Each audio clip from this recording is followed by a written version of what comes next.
buenas tardes para todos. Muchas gracias a los que nos acompañan el día de hoy en nuestro webinar Jornada Académica en Ortopedia Infantil. Les queremos dar la bienvenida y contarles que la modalidad del webinar el día de hoy tendremos 3 presentaciones, el doctor Carlos Bárcenas, la doctora Melissa Rosero y la doctora Claudia Roncancio. Una vez finalicemos las presentaciones, tendremos un espacio de 10 a 15 minutos para responder sus inquietudes. Por favor, recuerden que en la parte de abajo en la barra tendrán una opción donde dice preguntas y respuestas. Por este medio, ustedes podrán hacer las preguntas a nuestros panelistas del día de hoy. Bienvenidos y le doy la palabra al doctor Carlos Bárcenas. Buenas noches. La doctora Claudia Roncancio y la doctora Melissa Rosero son ortopedistas infantiles del Centro Médico en Manaco, donde yo he elaborado también y que últimamente por la pandemia he dejado de elaborar. Yo les voy a hablar inicialmente de las cojeras en los niños, que es un diagnóstico difícil, y luego la doctora Roncancio les hablará del diagnóstico en la displasia de cadera y la doctora Rosero de cómo enfrentar las fracturas en los niños. A partir de este momento empezamos la presentación.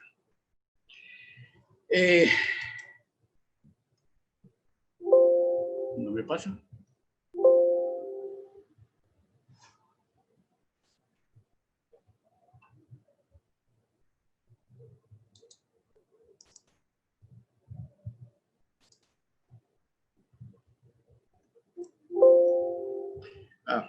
Ya.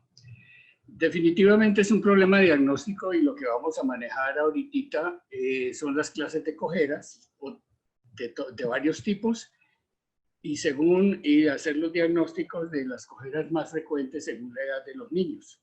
Y por último vamos a nombrar y a mostrar algunos tumores y otros problemas neurológicos que pueden dar cojeras en los niños también. Es un problema diagnóstico. Hablamos de que hay varias clases de cojeras y primero empezamos a hablar por la postura de los niños, que es con una hiperlordosis lumbar, una semiflexión de caderas y rodillas, que es una posición cuando están parados que van a tener más o menos hasta los 7 años de edad. La cojera del niño es diferente a la del adulto por la inmadurez en la marcha. Los seres humanos no maduramos la marcha hasta después de los 7 años de edad, de modo que no nos tenemos que preocupar por muchas cosas en alteraciones de las marchas, a no ser que haya alguna patología. Por eso debemos examinar a estos niños muy profundamente. En la marcha los niños prolongan el periodo de doble apoyo para estabilizarse mejor y sus movimientos son incoordinados y rápidos. Ellos cuando empiezan a caminar no caminan lento, ellos quieren correr de una. Aquí va la posición en cuando ellos van caminando, de lo que hablábamos de la semiflexión de las rodillas, de las caderas y el aumento de la lordosis lumbar. Esto era lo que decían: aumentamos la flexión de sus caderas, de sus rodillas, extienden los codos y alejan los miembros superiores del tronco para así tener mejor equilibrio, como hacen los trapecistas. Hasta los 5 años de edad, por la inmadurez neuromuscular, aumentan la velocidad, la longitud del paso y la cadencia de la marcha. Cuando ya van madurando a los 7 años de edad, estabilizan la velocidad y el patrón de la marcha ya empieza a parecerse más a la del adulto. Clases de cojeras. Las más importantes y las que más nos angustian inicialmente son las antálgicas, que pueden ser por problemas en su columna, en sus caderas o en cualquier otro sitio de sus miembros inferiores. Con problemas en columna, cualquier daño que haya, aquí vemos por ejemplo, en este disco que está dañado puede empezar a tener problemas porque allí seguramente hubo una infección y entonces eso va a producir sintomatología. Esta es una espondilolisis con una listesis muy severa, que la ven aquí como se ha corrido la última vértebra lumbar sobre el sacro hacia adelante. Este problema en la cadera, muy severo, que se ve la esclerosis en todo el borde acetabular y en el centro de la cabeza femoral. Los problemas distales en las piernas por infecciones, generalmente que pueden atacar tanto la tibia distal como la articulación del tobillo y el talón.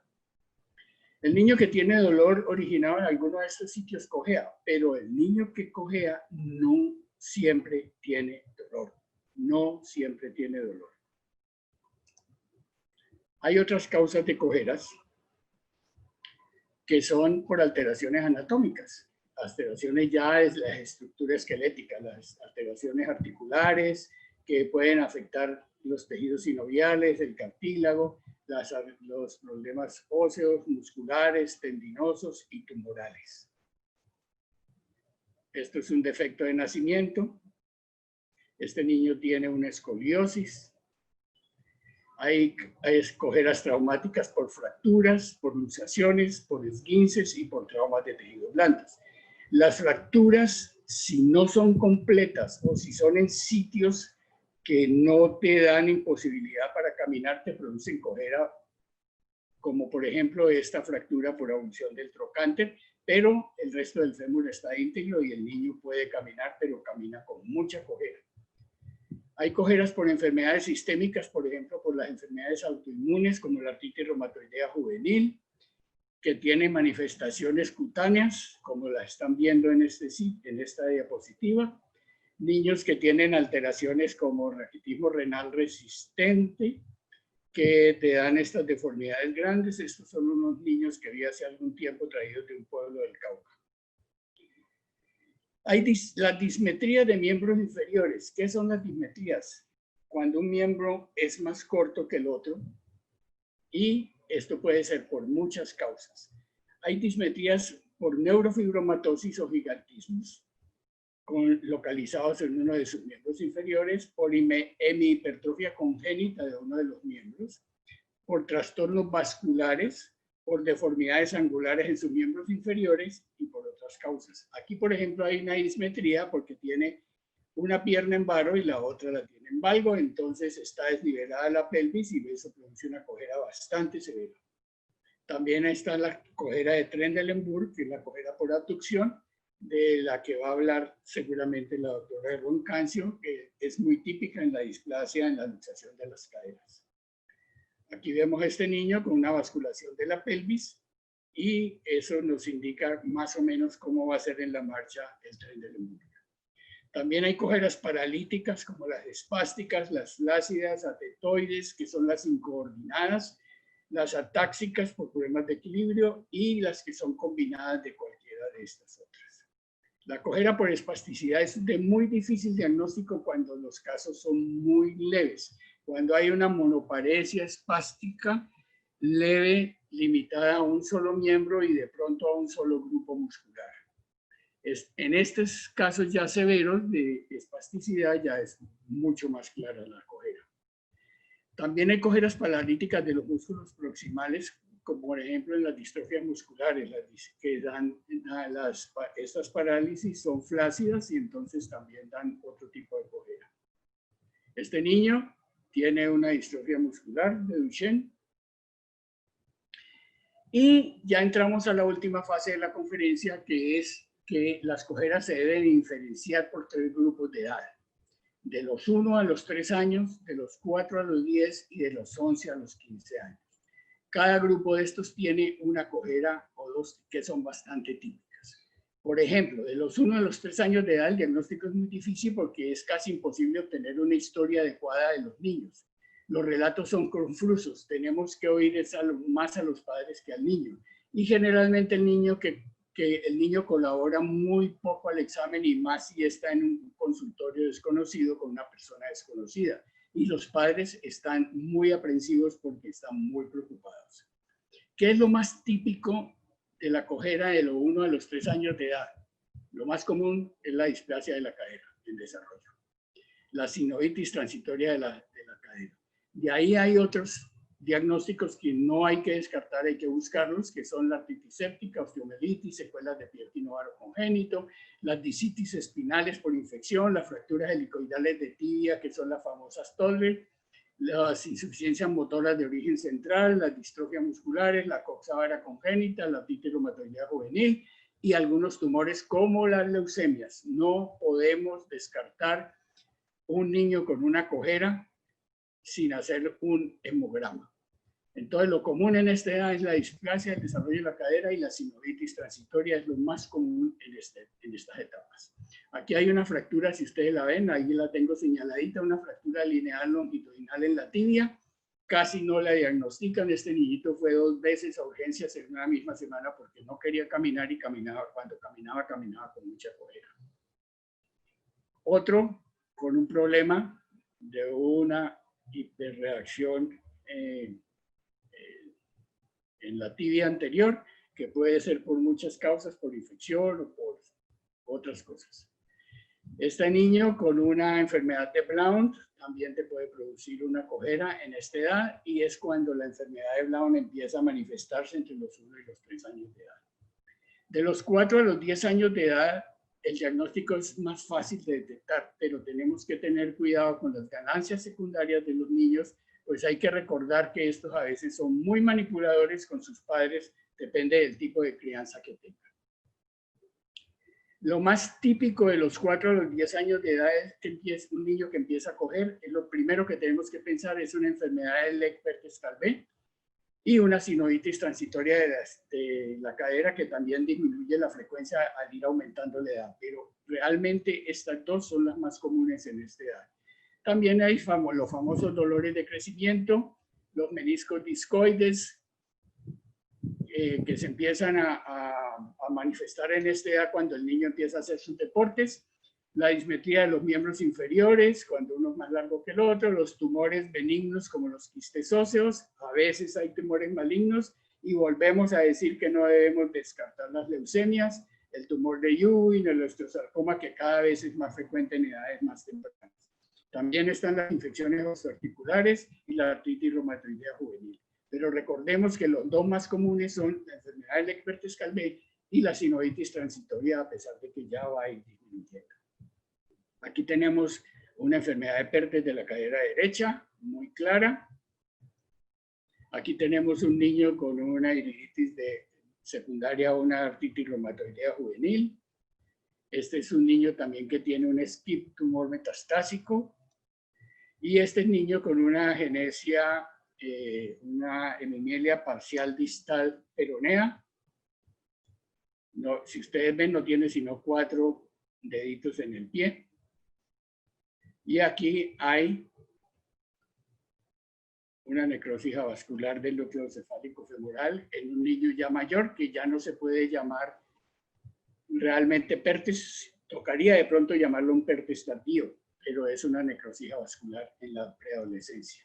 Estas son las secuelas de una infección de la articulación de la cadera. Y pasamos a las patologías que producen caderas de los 11 a los 15 años de edad. ¿Qué es lo más común? Que el niño activo minimiza sus problemas para que no le suspendan sus actividades deportivas. El niño que es súper deportista no te va a aceptar qué es lo que tiene, ni lo que tú le vas a decir que tiene que hacer. El niño pasivo las va a exagerar para que lo excusen de sus deportes y la educación física en la escuela. ¿Qué es lo más común en esta edad? El deslizamiento epifisiario cefálico femoral. En los niños obesos, en los niños que tienen sobrepeso, que tienen crecimiento muy rápido, esto es lo más común en esta etapa de la edad. Las displasias acetabulares que no se diagnosticaron como una displasia del desarrollo de la cadera cuando eran más pequeños y quedan con una displasia acetabular y empiezan a doler y a dar cojera en esta edad. También no podemos descartar las condrolisis de las caderas, un Perthes tardío, una osteocondritis disecante, unas coaliciones tarsianas en los pies, las dismetrías de todas maneras siguen presentes, los síndromes de sobreuso como las tendinitis patelares, las fracturas por estrés, la tibia de los metatarsianos y las osteocondrosis, que pueden también estar metidas dentro de los síndromes de sobreuso, como es la enfermedad de Osgood-Schlatter, el Sever. Hay más de 50 sitios en el esqueleto de los niños en los cuales se puede presentar una osteocondrosis. También tenemos que tener en cuenta los tumores benignos, las displasias fibrosas, las cartilaginosas, los defectos corticales gigantes y también tumores malignos como el osteosarcoma, el Ewing, las leucemias, etc. La artritis reumatoidea juvenil, y siguen las infecciones en todas las etapas. Entonces, de primero, deslizamiento epifisiario cefálico femoral y las displasias acetabulares. Aquí tenemos un deslizamiento epifisiario. Si ustedes comparan las dos caderas, se ve que por la placa de crecimiento se ha corrido, se ha roto esta placa y se ha corrido se ha alterado la relación entre el cuello femoral y la cabeza del fémur. Está este mismo niño en un TAC, cómo se ve completamente deslizado, y aquí se ve mejor en una reconstrucción tridimensional de un TAC. Aquí tenemos un niño con una displasia epifisiaria múltiple, en que se ven sus caderas muy alteradas. Este es unas secuelas de una sinovitis biliolar pigmentada en un niño preadolescente muy severa que le destruyó prácticamente la articulación de la cadera. Y aquí las famosas discitis infecciosas, que generalmente son por estafilococo y hacen que los niños cojeen y no se pueden agachar por cuando tienen esta patología. Los tumores pueden ser benignos y malignos y se pueden presentar a cualquier edad. Aquí tenemos un quiste óseo neurismático bastante claro en la radiografía. Aquí tenemos un tumor de Colman. Aquí tenemos otro tumor de Colman que también se llama un condroblastoma. Aquí tenemos un tumor de Ewing. Y aquí tenemos una histiocytosis X bastante característica aquí en la parte de isquion de la pelvis. Hay otros problemas neurológicos que producen cojera, como los disracismos, las espinas bífidas severas con mielomeningoceles que se manifiestan desde el nacimiento. Y cuando son leves se manifiestan ya tardíamente por cojeras causadas por las deformidades distales que producen los miembros inferiores. Y estas alteraciones son por la médula anclada. También hay secuelas de polio, de Guillain-Barré, secuelas de encefalitis meningitis, secuelas de accidentes cerebrovasculares, secuelas de trauma craneoencefálico, las ataxias de Friedreich y el Charcot-Marie-Tooth. No debemos olvidar todos estos diagnósticos.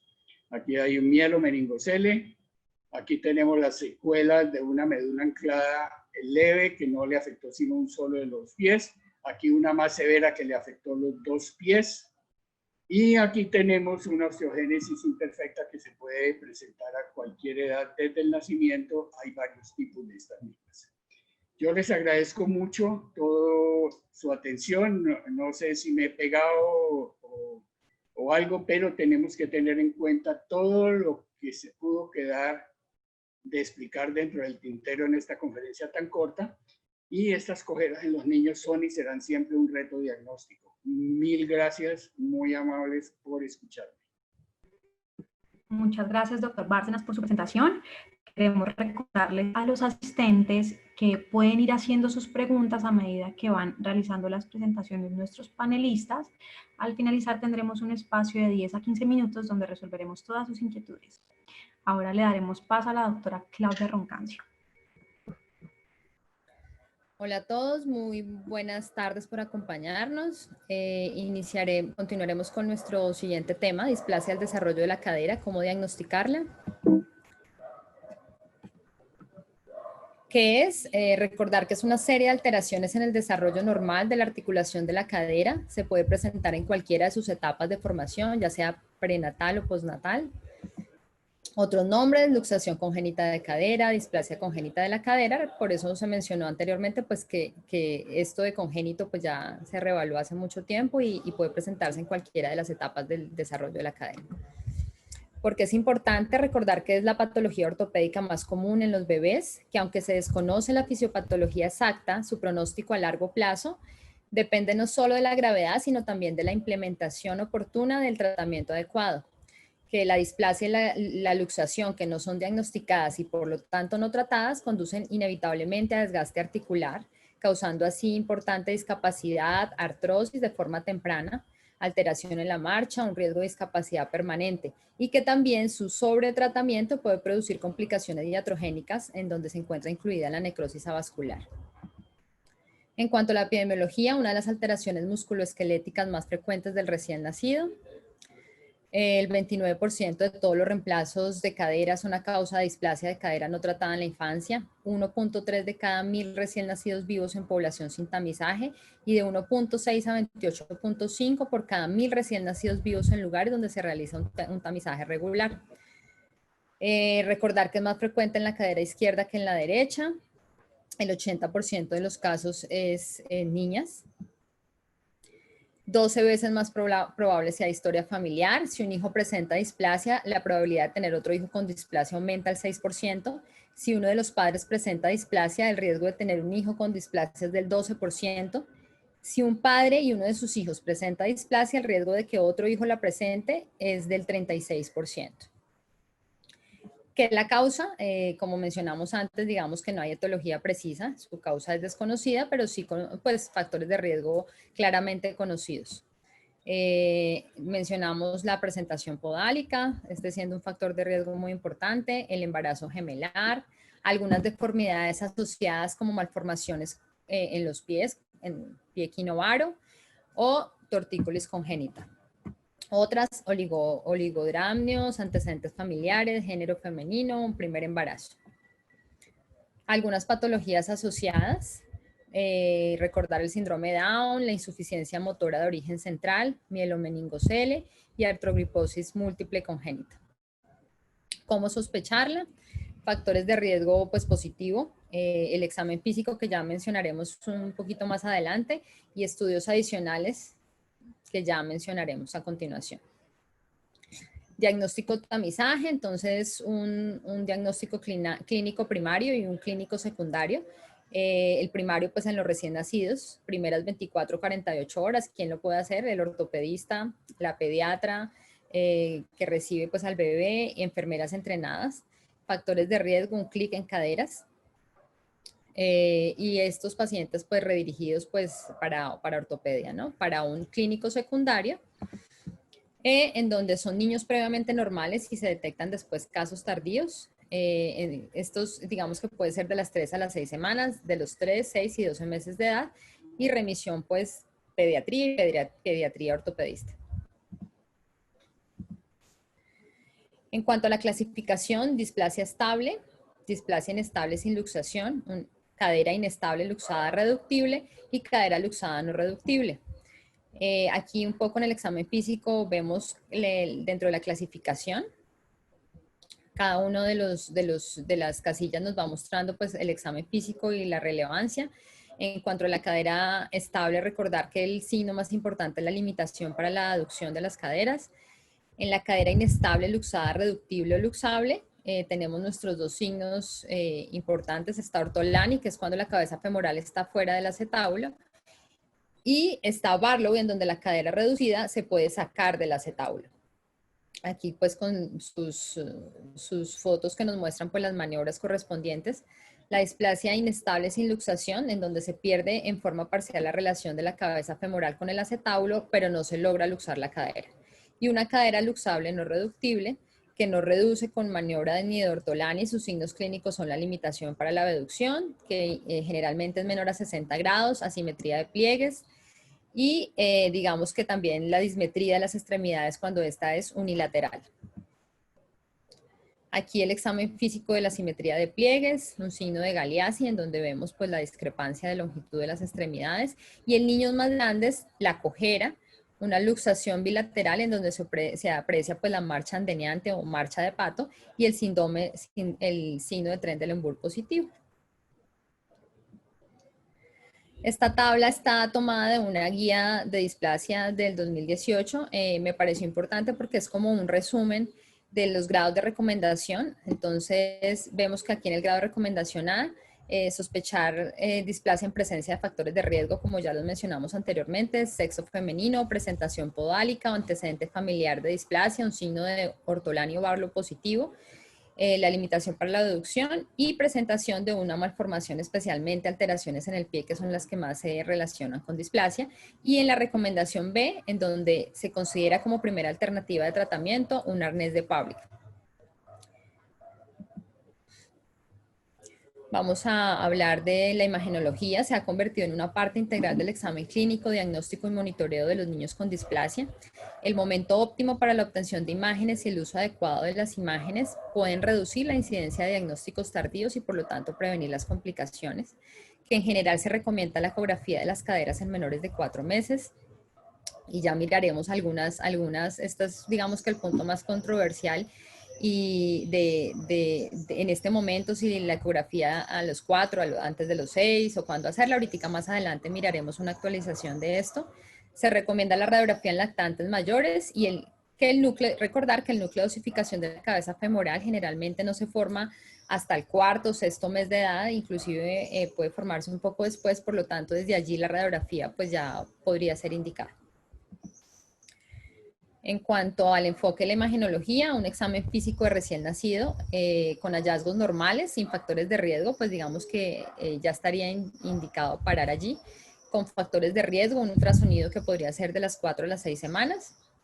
Y posteriormente, dependiendo de los hallazgos, radiografía de los 4 a los 6 meses. Ante hallazgos anormales, que ya mencionamos cuáles pueden ser, no solo Barlow Ortolani, también podría ser una limitación para la abducción, ultrasonido entre la 4ª y la 6ª semana. Y ultrasonido, y ya con comprobante de displasia o de luxación, un ultrasonido que vendría siendo control con el inicio de tratamiento, que sería un arnés. Digamos que este artículo que revisé del ACR es una actualización acerca de la controversia de cuándo ordenar una ecografía o cuándo ordenar una radiografía. Los criterios de adecuación del Colegio Americano de Radiología son pautas que están basadas en la evidencia para enfermedades clínicas específicas que son revisadas anualmente por un panel multidisciplinario de expertos. El desarrollo y la revisión de estas guías incluyen un análisis de la literatura médica, de revistas revisadas por pares y la aplicación de metodologías muy bien establecidas y muy bien definidas en aquellos casos en que falta evidencia o que hay mucha controversia. Entonces, lo que hacen ellos es reunirse y sacar unas pautas para complementar la evidencia disponible y así hacer una recomendación de imágenes o de tratamiento. Entonces, este artículo está basado en esto. Me pareció interesante porque nos muestra un poco de la actualización de cuándo hacer ecografía y cuándo hacer radiografía en algo tan controversial. Esta primera diapositiva nos muestra lo que se menciona como usualmente apropiado. Son digamos, palabras que se van a ir mencionando a través del artículo, en donde una de ellas es usualmente apropiado, tal vez apropiado y usualmente no apropiado, y se describe pues, de qué se trata cada una de ellas. Y esta tabla simplemente es para mostrarle la convención en la que van a decirnos la dosis estimada de irradiación en el adulto, con estas convenciones que se describirán a lo largo del artículo, y la dosis estimada de radiación en la población pediátrica, porque nos los van a ir mencionando, por eso pues quería mostrárselas inicialmente. Entonces, nuestra variante número 1 nos menciona un niño menor de 4 semanas con un examen físico alterado o factores de riesgo para displasia, y nos habla de qué imagen inicial debería tomarse. Entonces, se nos menciona el ultrasonido de cadera usualmente no apropiado, con su riesgo de radiación, en donde vemos que es 0 para el ultrasonido, y la radiografía de pelvis, que es usualmente no apropiada tampoco. Estamos hablando de un niño menor de 4 semanas. Entonces, ¿por qué? Se evidenció que la mayoría se normalizaba espontáneamente luego de la 4ª semana, que hay sensibilidad para detectar inmadurez acetabular y laxitud leves que pueden sugerir patología y conducir a un sobrediagnóstico y así a un sobretratamiento. Entonces, antes de la 4ª semana no se recomienda que se haga ninguna de las dos imágenes, y lo indicado es esperar después de la 4ª semana y volver a revalorar el paciente. En nuestra segunda variante, un niño que está entre las 4 semanas y los 4 meses de edad con un examen físico sospechoso o factores de riesgo para displasia de cadera. La imagen inicial recomendada, ultrasonido es usualmente apropiado y la radiografía es usualmente no apropiada. ¿Por qué se vio esto?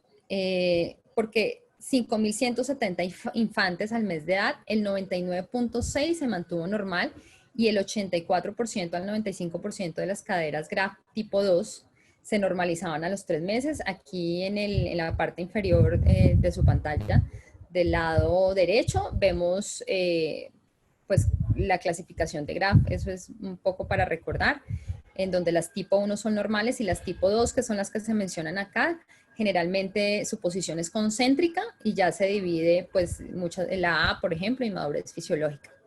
Esto como para recordar de qué se trataba la clasificación de Graf. Y allí se indicó se dieron unas pautas muy importantes para a quién hacerle pues, ultrasonido.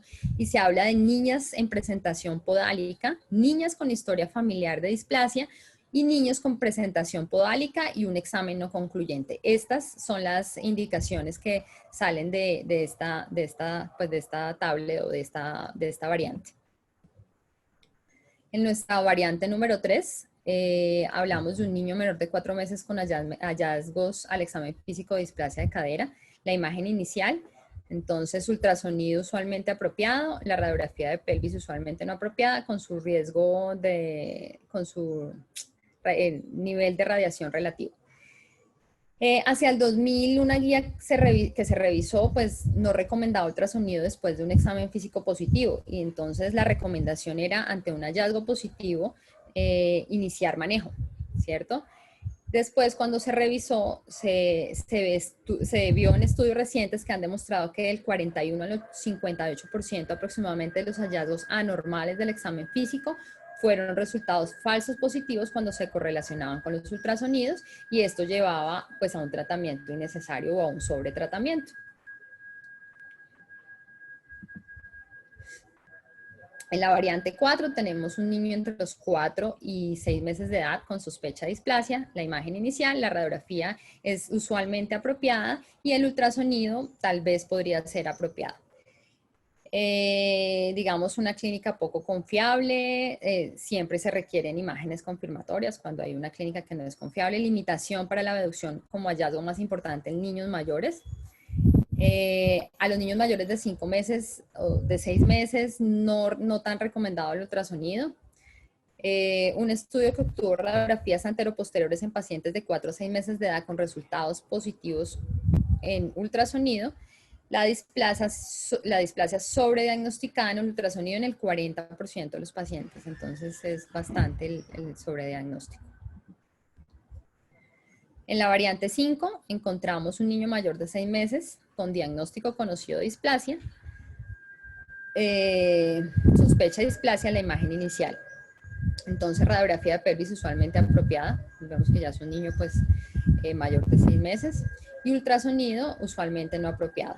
Entonces, en niños más grandes, digamos que el ultrasonido ya no es tan sensible.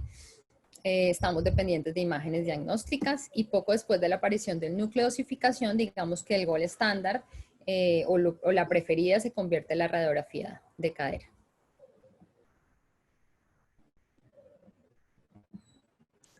Tenemos en la variante número 6, un niño menor de 6 meses diagnosticado con displasia de cadera y imágenes de seguimiento en arnés, ya ha iniciado el tratamiento, y vemos como el ultrasonido es usualmente apropiado. Se mencionan otras imágenes que básicamente, pues la radiografía, pero digamos que el ultrasonido es más importante para confirmar la reducción concéntrica y si se está manejando ya con el arnés. Se menciona la tomografía, la resonancia, digamos que usualmente no son apropiadas. Y la respuesta es para mirar básicamente la respuesta al tratamiento y los signos de fracaso en el tratamiento, un ángulo alfa disminuido menos de 20% y un cubrimiento acetabular, un ángulo alfa disminuido y menos del 20% de cubrimiento acetabular. Ecografía articular de cadera, la evaluación ecográfica pues tiene ventaja sobre el examen físico, ya que es un examen que es dinámico. Y también tiene ventajas sobre la radiografía simple, ya que es un examen pues dinámico, como lo mencionamos. Visualización de la cabeza femoral cartilaginosa, evita la exposición a la radiación y la oportunidad de realizar pues el examen físico dinámico. En cuanto al tratamiento, entonces de los 0 a los 6 meses, pues digamos que el tratamiento de elección será el arnés. Aquí tenemos un arnés de Public, pues digamos que clásico, y tenemos un arnés de Touvillion que digamos que es un manejo un poco más actual. También se usa muy, pues similar al arnés de Public. Menciono esto porque pues todavía tenemos estos mitos sobre doble o triple pañal. Digamos que ¿de dónde sale este mito? Inicialmente las férulas o las ortesis que se usaban para la displasia de cadera en general eran muy rudas o muy rústicas, por decirlo de alguna forma, y lo que se hacía era recomendarle a los papás que usaran doble pañal con el fin de proteger como tal los tejidos blandos de los niños de las ortesis. Entonces, esto está basado, pues digamos que en un estudio que se hizo de por qué había aparecido este mito. Este mito es muy colombiano, ¿cierto? Y se daba básicamente por eso. Entonces, cuando fue pasando el tiempo, digamos que el mito se quedó allí. Y por eso pues se habla del doble o el triple pañal, pero recordemos que el doble o triple pañal no nos alcanza a mantener la abducción y la flexión de la cadera que nos ofrece una ortesis, ¿cierto? Que son 45 grados de abducción y 90 grados de flexión de las caderas para que digamos que el manejo sea efectivo. Por lo tanto, el doble o triple pañal es un mito y viene de la historia que les estoy contando, de que inicialmente sí se ordenaba así, pero básicamente era para proteger la piel de los niños de ortesis que inicialmente fueron muy rústicas y de allí viene esto. Entonces quería pues compartirlo con ustedes y ver de dónde había salido. Aquí se pregunta mucho acerca del porteo, que es una palabra bien actual, acerca de los fulares, si son recomendados o no son recomendados. Coloco las gráficas de cómo son recomendados porque digamos que sí, para la displasia de cadera, digamos que podrían ser beneficiosos. Aquí vemos que aquí las caderas pues quedan completamente cerradas y digamos que funcionaría como entabacar a los niños. Entonces la forma recomendada siempre es que las caderas pues estén en abducción, de esta forma como ven en esta gráfica. Acerca de las sillitas de los carros, obviamente no solo con displasia, sino que el hecho de que las piernas queden como entabacadas, pues no conviene porque predispone para la luxación de caderas. Entonces aquí vemos la posición adecuada de un niño en su silla del carro. De los 6 a los 18 meses se habla del tratamiento, reducción cerrada bajo anestesia, tenotomía aductores SOA, reducción abierta, espica de yeso. De aquí lo importante, hay que rescatar que entre más temprano sea el diagnóstico, manejo más conservador y por lo tanto mejor pronóstico.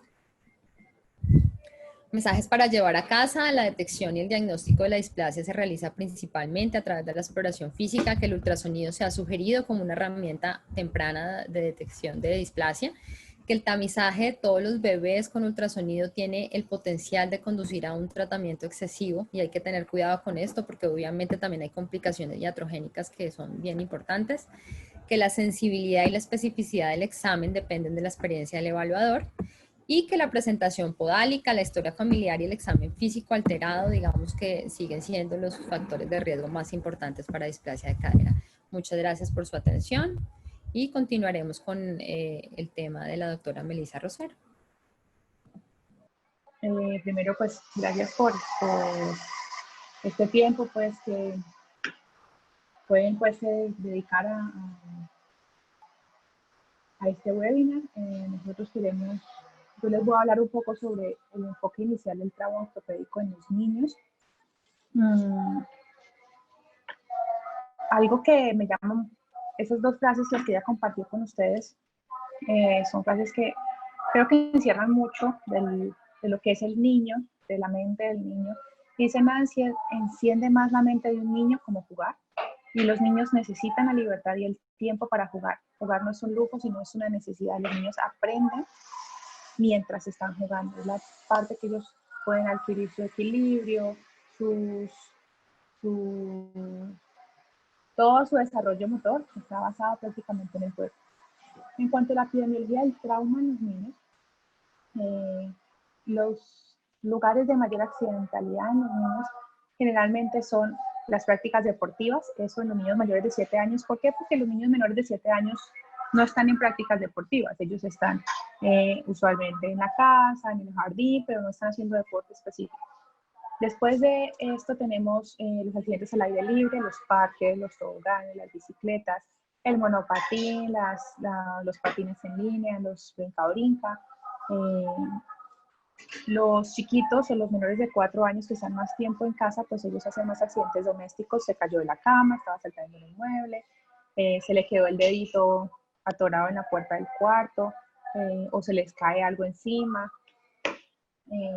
Posteriormente, ya en la edad escolar, pues lógicamente los accidentes escolares, estaban jugando y los niños le cayeron encima. Y hay un porcentaje importante de accidentes en vía pública que cada vez está siendo mayor, porque ahora los niños se montan en motos desde más temprano, salen a las calles pues desde más temprano, entonces hacen mayor lesiones por accidentes de tránsito. Dentro de las 5 primeras causas de mortalidad en los hombres de 1 a 4 años están tanto el ahogamiento como los accidentes de tránsito, y los pacientes de entre los 5 y los 14 años, los accidentes de tránsito están dentro de una de las primeras causas de mortalidad en hombres y la segunda en mujeres. Esto pues es preocupante porque son niños chiquitos. Uno espera que los accidentes de tránsito ocurran por lo menos desde los 14, 15 y ya empiezan a manejar o a ser más independientes. Pero son muy frecuentes, lamentablemente, en niños pequeños. Lo otro que tenemos que tener en cuenta es que ahora las niñas hacen más actividad física que antes se ponía solamente para los niños. Entonces ya las niñas hacen fútbol, que antes en teoría era solamente para varones. Y el hecho de que las niñas sean más activas y ya estén saliendo más, pues hace que los accidentes en ellas sean ahora mucho mayor o se estén acercando al porcentaje entre niños, varones y mujeres. Entonces recordemos, accidentes en el juego, está el brinca-brinca, aparte que en los brinca-brinca nunca se ponen un solo niño o dos, sino que son 5 en el brinca-brinca, todos de diferente edad, todos de diferente tamaño, y todos saltando, entonces el riesgo de lesión es mucho mayor. Los pasamanos que generalmente producen muchas fracturas supracondilias, las bicicletas, los accidentes de tránsito, y está esto tan terrible que uno ve, que son los papás con los hijos en la moto. Se ve mucho accidente de los niños con el pie metido en la radio de la moto, porque el pie del niño en realidad no alcanza el calapié, entonces el niño mueve su piecito y mete el pie en el radio de la moto y llegan generalmente con lesiones muy severas en el talón por este motivo. Entonces hablemos de lo que vamos a hablar, que es el manejo inicial de urgencias. El manejo inicial de urgencias en los niños siempre, como todo manejo de urgencias, debe clasificarse. Paciente llega, se debe iniciar por una clasificación de triaje. El triaje en algunos hospitales lo hace el enfermero, en algunos hospitales lo hace el médico general, pero siempre la clasificación nos debe ir orientando por el ABC de trauma. Y para el ABC de trauma nosotros tenemos algo que se llama el índice de trauma pediátrico. El índice de trauma pediátrico es esta tablita que les estoy poniendo acá y nos va a decir que tanta probabilidad de muerte tiene el paciente debido al trauma. La probabilidad de muerte empieza a partir de 8 y va aumentando progresivamente a medida que el índice es más negativo. ¿Sí? Entonces, esa es la razón por la que un bebé, por ejemplo, con una fractura de fémur, ya de entrada es un ITP de 8. Así está estable en lo demás. ¿Por qué? Porque por peso, por tipo de fractura, la posibilidad de que se nos complique es un poquito mayor. Entonces, es importante que tengamos como esto en cuenta, porque si lo sabemos clasificar desde un principio, podemos hacer un mejor abordaje, por lo menos integral. Recomendaciones: yo siempre considero que todos los que manejamos pacientes pediátricos somos detectives. Tenemos que ser muy juiciosos porque usualmente a los niños nunca nadie sabe qué les pasó. Generalmente llegan y no sabemos si se cayó, estaba con la tía, con la abuela, con el primo, en el colegio me llamaron. Entonces, es muy raro, usualmente no sabemos exactamente qué le pasó. Entonces, primero hay que tranquilizar al familiar, tranquilizar al niño, que siempre llega llorando. Manejo del dolor, a veces se nos olvida que las fracturas duelen, entonces siempre lo primero es manejo del dolor. Identificar los signos de alarma como ausencia de pulso, sangrado activo, pérdida del estado de alerta, hipotensión, si hay heridas o deformidades evidentes. Completar el ITP, ¿por qué? Pues porque el ITP, si vieron, estaba incluida la parte de heridas o fracturas. Entonces, para completar el índice de trauma y pues como les decía, ser un buen detective. En urgencias ortopédicas traumáticas, recordemos que solo hay 5. Está la fractura de pelvis inestable, que en los niños es raro a menos que sea un accidente de tránsito importante o una caída de altura. Síndromes compartimentales, luxaciones, fracturas con lesión vascular asociada o extremidad severamente lesionada, que son las extremidades machacadas, por ejemplo, o las fracturas expresas. Cualquiera de estas 5 son urgencias ortopédicas que requieren la valoración inmediata del ortopedista y la atención inmediata, ya sea generalmente quirúrgica, para poder resolver la situación urgente.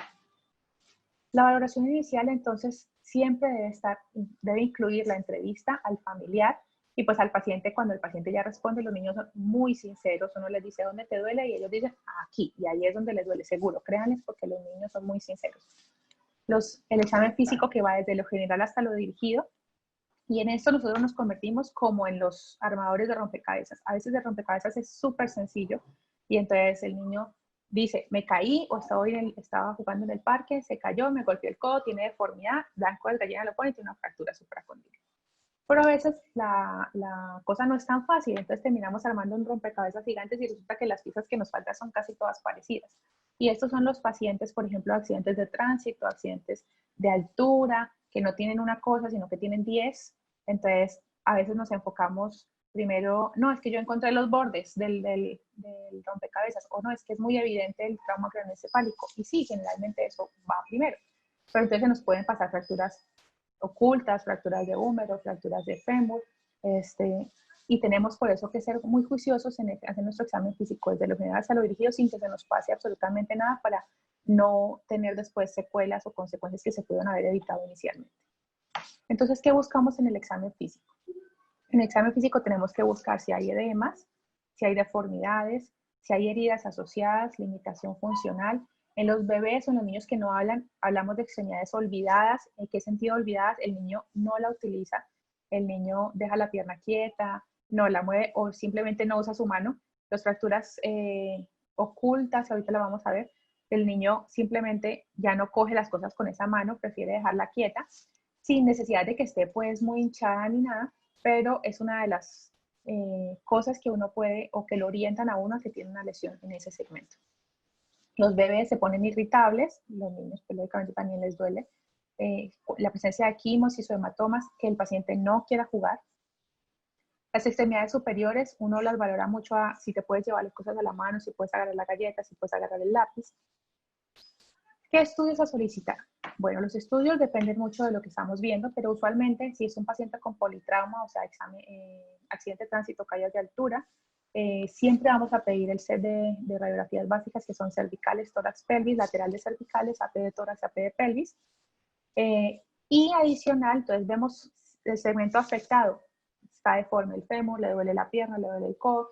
De donde esté la lesión, vamos a tomar una radiografía donde se vean las articulaciones proximales y distales del segmento a estudiar. Si le duele el antebrazo, debe verse una radiografía con la muñeca y con el codo. Y en algunos casos, los niños, es muy útil las proyecciones comparativas. Entonces vamos a ver un ejemplo. Esta es una paciente, una fractura de tibia distal. Es muy evidente la fractura, si no hay necesidad de hacer comparativas, por ejemplo, porque es muy evidente. Pero entonces aquí nosotros vemos que tenemos la articulación distal y la articulación proximal, se ve en el mismo chasis de la radiografía, y en la radiografía pues evidente no hay piernas.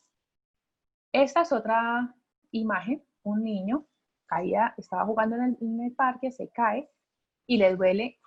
Este niño es un niño cuando llegó a urgencias tenía como 3 años y medio, entonces no sabe distinguir muy bien si es el antebrazo o el codo, él se queja de dolor, tiene un edema en la porción proximal. Si ustedes ven, hay un aumento de los tejidos blandos en la porción proximal del antebrazo y el codo, pero si tú ves las radiografías, pues no hay como tal un hueso roto, ¿sí? No hay ningún trazo evidente de fractura.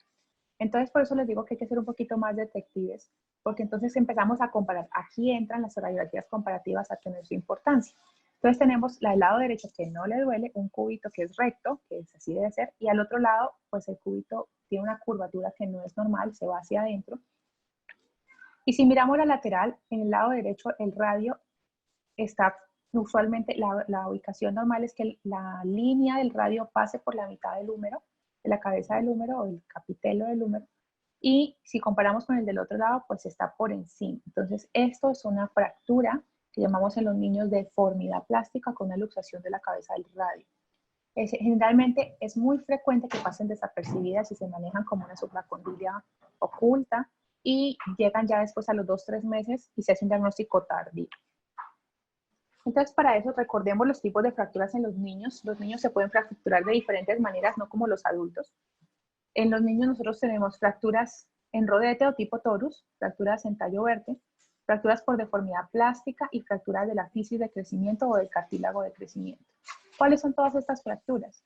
Bueno, tenemos las fracturas en rodete, son estas, que son muy frecuentes, solo se dan en las metáfisis de los huesos muy largos, y uno ve un abombamiento o un ensanchamiento del periósteo, y sucede es porque aunque se fractura el hueso, el periósteo, que es tan grueso en los niños, logra mantener el hematoma y se ve un abombamiento del periósteo sin necesidad de uno ver un trazo fracturario. Igual esas lesiones toca inmovilizarlas y siempre es bueno, en este caso nosotros vemos aquí las comparativas, que es una de sus utilidades. Esos son otros tipos de fracturas, pues lógicamente es más que evidente que está fracturado. Esta es una fractura en leño verde, ¿sí? En donde tenemos una cortical íntegra y la otra cortical rota. Y aquí tenemos una fractura completa. ¿Okay? Este es un paciente, este chico tiene 9 años, fue un accidente en bicicleta. Aquí tenemos nuevamente una radiografía donde se ven las articulaciones proximales y distales de la tibia. Y este niño seguía con mucho dolor, entonces dentro del estudio se toma un fémur proximal y se ve que también tiene una radiografía, una fractura en fémur proximal del mismo lado. Esto se llama una rodilla flotante porque tenemos una fractura por debajo y por encima de la articulación, de la misma articulación. Y estas lesiones del mismo lado pueden estar asociadas a traumas vasculares importantes. Entre más se acerquen las fracturas a la rodilla, más posibilidad de que haya una lesión vascular. Estas son urgencias porque necesitan estabilizarse de forma inicial. Usualmente toca poner tutores iniciales antes de poder hacer el manejo definitivo porque hay un riesgo de que presente un síndrome compartimental. Estas son lesiones fisarias. Es una fractura del radio distal a través de la fisis. ¿Sí? Pues, lógico, ahí es más que evidente, no tenemos duda. Y esta lesión, por considerarse una lesión fisaria y que en este caso está luxando la muñeca porque la muñeca no está en el eje del antebrazo, se considera una urgencia porque está dentro del componente de luxaciones y hacen síndromes compartimentales o lesiones vasculares. Este niño es un síndrome compartimental del antebrazo, llegó con una lesión muy grave, un ITP-D1, con trauma craneoencefálico, y cuando por fin logró despertar, nos dimos cuenta que le dolía el hombro y entonces tomamos la radiografía y, oh por Dios, tenía también una fractura en el húmero proximal. Eso es lo que les digo, detectives hicieron muy juiciositos buscando todas las cosas que consideramos puedan estar afectadas. Esto último es las fracturas fisarias. Recordemos que las fracturas fisarias están clasificadas generalmente, o lo más frecuentes, por la clasificación de Salter y Harris. La clasificación de Salter y Harris empieza en el grado 1, que es la S, como una mnemotecnia, que es straight across o a través de la fisis. No la vemos, usualmente nos vemos una radiografía completamente normal, pero tiene clínica de fractura, está con edema, está con dolor, con limitación funcional. La Salter Harris 2 es above o superior de la fisis hacia arriba, hacia la metáfisis del trazo. La Salter Harris 3 es lower o desde la fisis hacia abajo, hacia la articulación. Luego tenemos la Salter 4, que es across o through everything, que es como la mnemotecnia, que atraviesa todo, desde arriba hasta abajo, atravesando la fisis. Y tenemos la grado 5, que es el aplastamiento de la placa de crecimiento.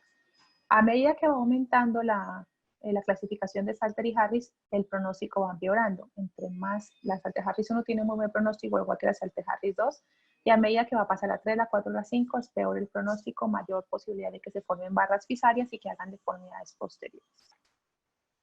Pero entonces los esguinces, ¿en dónde quedaron? Resulta que los esguinces son muy raros en los niños.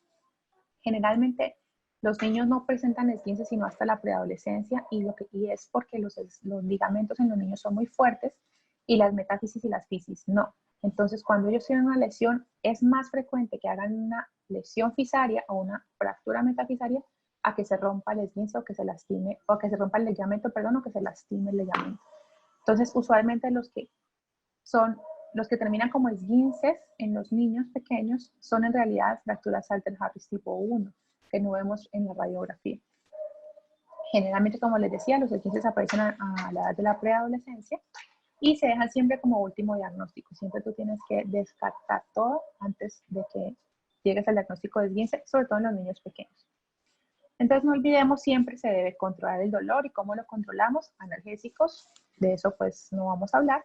Y la inmovilización. La inmovilización es una forma de manejo del dolor porque al inmovilizar los segmentos móviles de la fractura, nosotros calmamos toda esa cascada inflamatoria y le damos manejo pues al coadyuvante al dolor. Las inmovilizaciones, para tener en cuenta siempre, deben ser articulaciones adyacentes, la proximal y la distal deben estar inmóviles, se debe forzar la posición, no tratar de hacer la reducción. No debe estar apretado el vendaje jamás, los vendajes usualmente deben ser bultosos, bastante algodón. Se pueden usar tracciones cutáneas o se pueden usar férulas. Sí, aquí hay algunos ejemplos. Esto es un vendaje de Belpo, se utiliza para miembro superior, y esto es una tracción cutánea. Pero entonces, así como a grosso modo, entonces miremos, para hombro, clavícula, húmero, diafisario, nosotros podemos usar un Belpo, que es muy sencillo de hacer, se pone con una venda, o un cabestrillo, ¿sí? Muy sencillo. Para el codo, antebrazo, muñeca, ¿cómo borro esta cosa? Para el codo, antebrazo, muñeca, uno utiliza más bien una férula braquipalmar.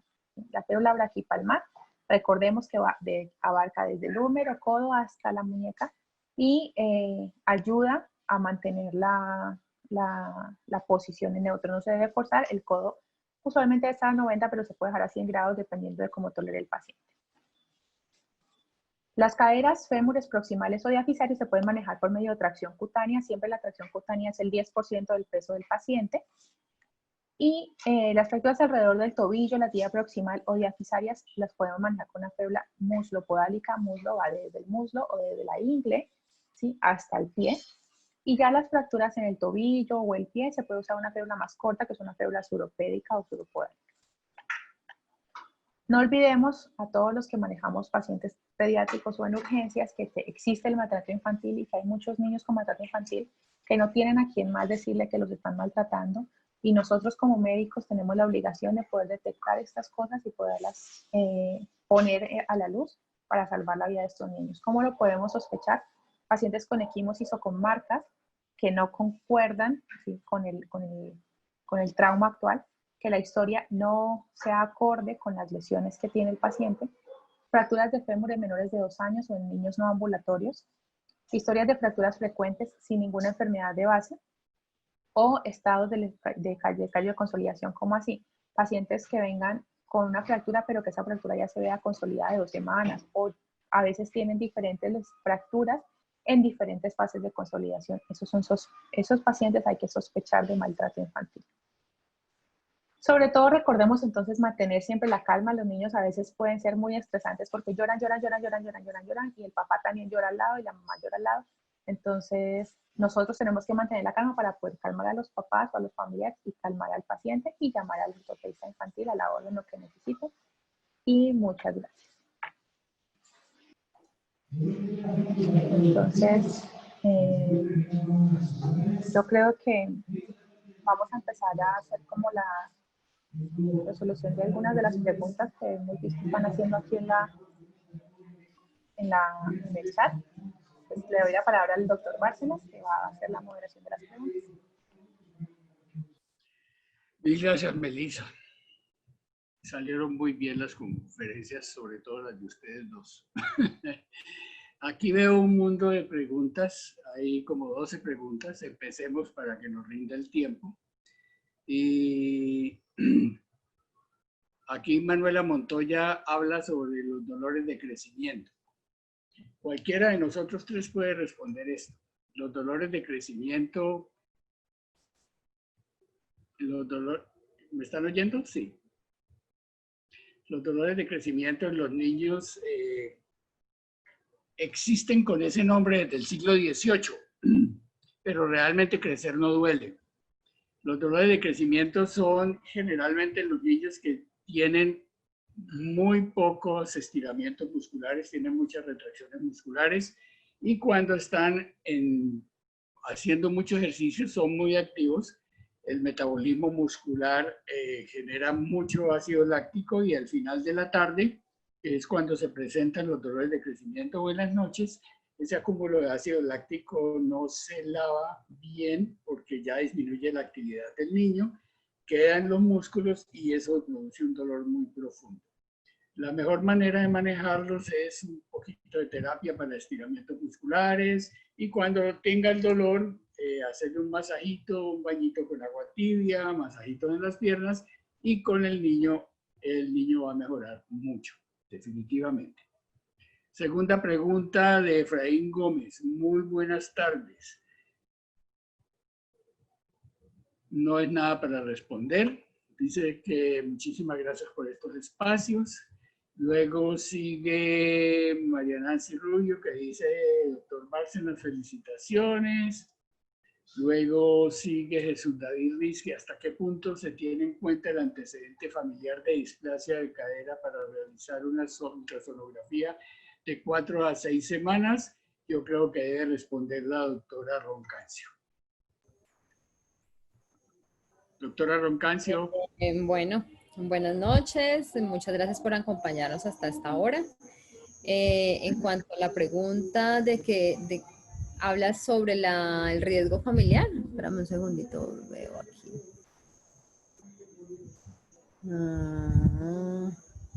Bueno, según lo que estamos dice el antecedente familiar aumenta 12 veces, una historia familiar en primer grado de consanguinidad aumenta hasta 12 veces más la posibilidad de hacer displasia de cadera, ¿no? Recordemos que si uno de los hijos presenta displasia, la probabilidad de que el otro tenga displasia aumenta en un 6%, y que si se trata de los padres, aumenta hasta el 12%. Entonces, digamos que hasta qué punto se debe tener en cuenta el antecedente familiar, ver que sean familiares en primer grado de consanguinidad, teniendo en cuenta esto que les acabo de mencionar, y cuando realizar ultrasonografía, dice, de displasia, para realizar ultrasonografía de las 4 a las 6 semanas. Acordémonos que en las pautas anteriores se mencionó que si tenemos factor de riesgo, como el que mencionamos, y un antecedente familiar después de la 4ª semana, y esto sumado, digamos, a un examen físico que tenga alguna sospecha clínica, hay que hacerle ultrasonografía. No sé si queda, pues, así se queda clara la respuesta. Otra pregunta de Mateo Pavón Largo dice que si se puede llegar a un diagnóstico con la medida de la cresta ilíaca antero superior hasta el talón.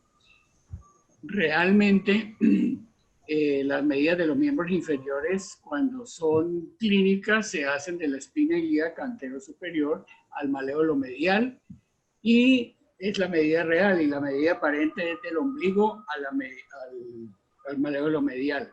Pero realmente hoy en día tenemos armas muy buenas para medir la longitud de los miembros inferiores y la mejor de todas es una radiografía panorámica en posición vertical de los miembros inferiores. Los test de Faril realmente hace mucho tiempo se ha dicho que no son muy confiables porque pueden tener antecedentes, pueden tener resultados o por más o por menos, porque como hay que movilizar el tubo de rayos X al tomar las radiografías de la cadera, la rodilla y el tobillo, si en ese momento el niño se mueve, entonces va a haber un falso positivo o un falso negativo. Creo que con eso respondo su pregunta. Y ahí Yesney Ardila pregunta, ¿cuál sería la consecuencia de diagnosticar tardíamente un lactante menor. Me imagino que No. estamos hablando de displasia de cadera. Entonces, Sí. yo creo que sí, esto debe ser de displasia de cadera, de modo que no sé si Claudita pueda responder o le estamos, o Sí, le decimos que sí, se hace un ¿Me diagnóstico. permiten un segundito? Qué pena. ¿Qué pasó? No, completando un poquito lo que estaba diciendo el doc de lo de la medida de la cresta ilíaca, Sí. yo creo que de pronto la pregunta va un poquito enfocada a que si de pronto con esa medida pueden llegar al diagnóstico de una displasia de cadera, y la respuesta es no. solamente si está luxada, y solamente si está luxada porque la pierna está cortada, pero en realidad no sería una forma de poder diagnosticar una displasia de cadera. Yo lo interpreté como si estuviera preguntando en la dismetría de miembros inferiores por hipertrofia congénita, No, displasia, o con Reifenhausen, o por, no sé, por eso lo interpreté Ya. yo con lo mío, y ahora entonces con lo de ustedes. Eso, Ahora, Claro. y el diagnóstico, recordar que pues, el diagnóstico tardío dejará cojera en un niño en la displasia de cadera. bueno, Claro. recordar que la cojera, Claudia, Claudia, te perdí. recordar que la cojera se presenta en la luxación, ¿no? Sí, ¿me escuchan? Ya. Recordar que la cojera se presenta pues en la luxación como tal de cadera, cuál es la consecuencia de diagnosticar tardío, recordar que más que todo es desgaste articular, el riesgo de hacer artrosis en el caso de displasia. ¿Y qué pasa con la cojera? Si hay luxación, no se diagnostica, sí puede dejar como consecuencia una cojera que lleva además a una alteración en la marcha y que consigo desencadena una cantidad de eventos pues de dolor. En el caso de la luxación sí puede haber cojera. a Y no en el ser que caso de la sea, displasia, artrosis como tal a futuro. No si no sé. se hace un tratamiento adecuado, porque a pesar de que No hay se tratamiento. está preguntando que es el lactante menor, que realmente es un niño menor de un año, pero si se hace el diagnóstico en ese momento, se puede hacer un Se tratamiento puede hacer adecuado, muchas. seguramente no va a quedar ninguna cojera. De acuerdo. Otra pregunta para responder de la doctora Roncancio. Dice Joana Patricia Lobo, ¿a partir de qué edad podemos saber si hay o no displasia de cadera y cuál es el método diagnóstico para confirmar? Digamos que a partir de qué edad, desde las 4 semanas, si ya tenemos sospecha. ¿Desde cuándo? Pues inicialmente debemos hacer una sospecha clínica y si hay antecedentes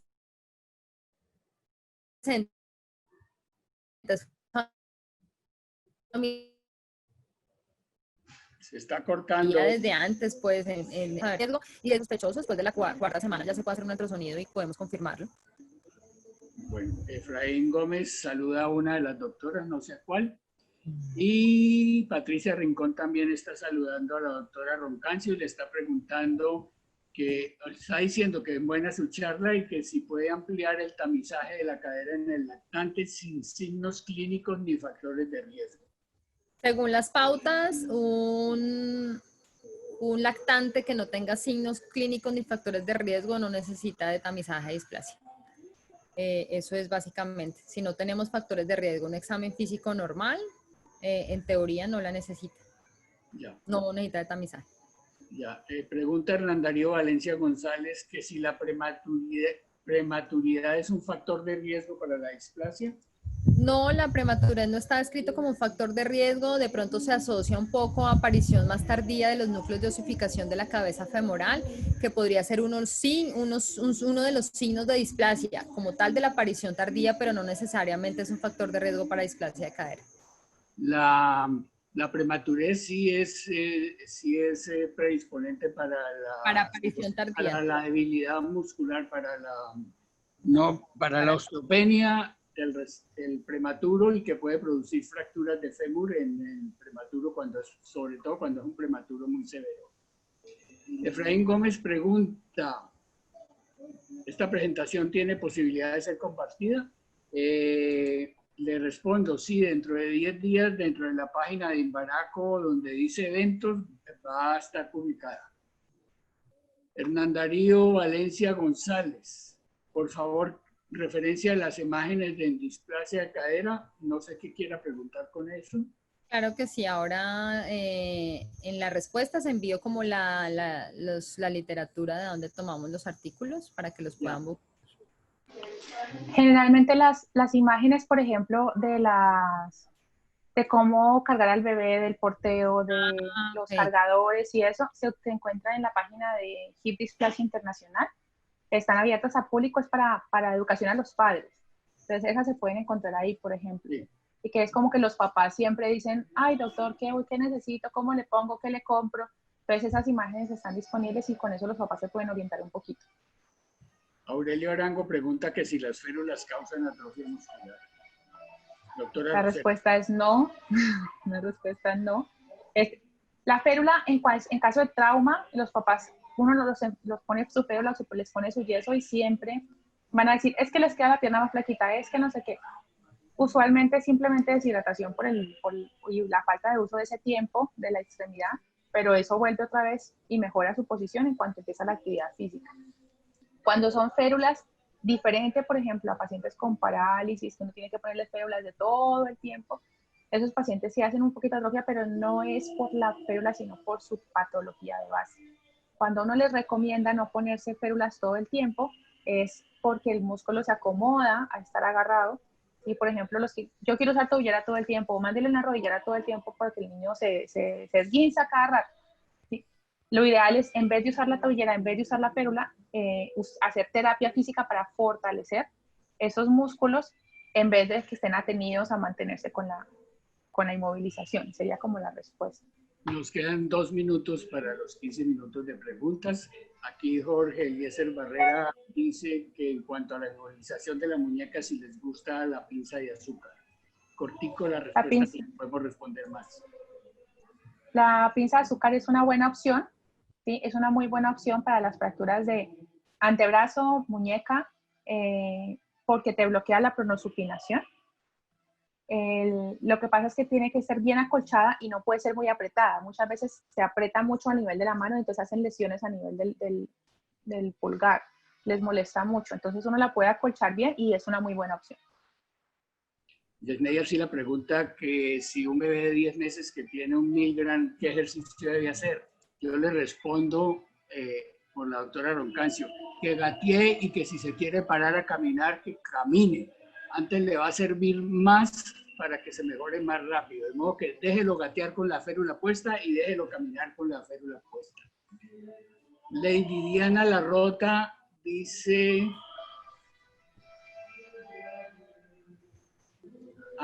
no, que están presentes, que gracias por las conferencias.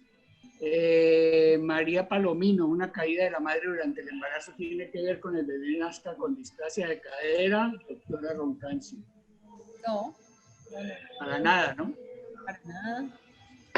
Y Lady Osorio, si no se corrige un gen o algo en la infancia, se puede corregir en la adultez.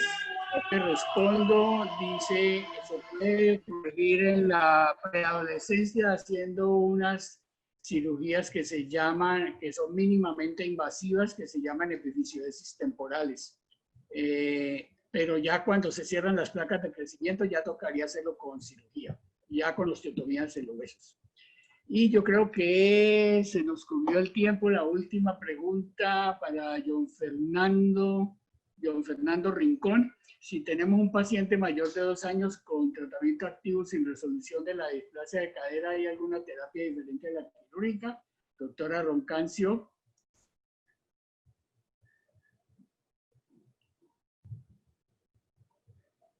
Doctora Roncancio. Hola, te escucho, perdón, pero es que no escuché. Que si un paciente con 2 años que ha tenido tratamiento activo con displasia de cadera y no ha mejorado, que si hay alguna otra terapia diferente a la que... Bueno, nosotros habría que ver qué grado de displasia, hay muchas características que nos determinan cuál es el manejo a seguir. Digamos que lo que siempre recomendamos es lo que el profe pues, nos aportaba muy bien, que caminen, les recomendamos siempre los carritos, las motitos que en realidad las piernas quedan en posición de abducción y ellos puedan hacer, pues digamos que actividad física, pero hay que ver el grado de clase si ya requiere de pronto un manejo quirúrgico o algún otro manejo, habría que ver un caso especial. Ana Caterina Hernández pregunta que si hay un niño con dolor en una rodilla, ¿se debe tomar radiografías unilaterales? Respondo, generalmente en los niños siempre se deben tomar radiografías comparativas ante cualquier patología que tengan. Jamie Bolaños, Sí, una muy importante, creo que va a ser la última, es en niños con parálisis cerebral con displasia de cadera, ¿hasta qué edad se puede esperar que sean efectivas las estrategias para favorecer la remodelación de sus caderas? Melissa. Para los niños con parálisis cerebral depende mucho de si el niño es ambulatorio o no es ambulatorio. Los niños con parálisis cerebral usualmente hacen displasias del desarrollo, nacen con caderas sanas y se van volviendo displásicas, entonces esas caderas toca seguirlas en el tiempo. Si el niño no camina, hay que hacer un control semestral, y si el niño ya está ambulatorio, se puede hacer un control anual. Y bueno, estrategias, movilidad. Entre más se muevan esas caderas, entre mejor arco de movilidad tengan las caderas, menos probabilidad de que hagan una displasia. Bueno, yo creo que ya me están regañando porque me pasé el tiempo. Hay varias preguntas que se quedan dentro del tintero. En otra ocasión será. De todas maneras, pueden preguntar individualmente a nosotros en nuestros correos electrónicos individuales o por internet o por la página del Centro Médico Monaco. Mil gracias por todo. Bueno, yo quisiera... Bien. Laurita, una feliz noche, Melissa, estén bien. Muchas gracias a todos. Yo quería antes de cerrar, muchas gracias, Doc, muy buena su charla, muchas gracias, Clau. Quería dar las gracias a nuestros patrocinadores, a Sintes, a Suplemédicos, a Vimen, Diverkin, por su apoyo pues con el webinar, por apoyarnos a nosotros también con nuestros pacientes todos los días. Gracias porque pues estuvieron aquí al lado de nosotros también en la preparación del webinar. Gracias a todos los asistentes. Estamos pues a la orden, como dice el profe, para resolver dudas, lo que necesiten, estamos listos. Y muchas gracias a Daniela Ortiz, que fue la que hizo real que se pudiera hacer esto. Ok. Gracias a todos por su asistencia. Buenas noches. Buenas noches. Muy bien, felicidades.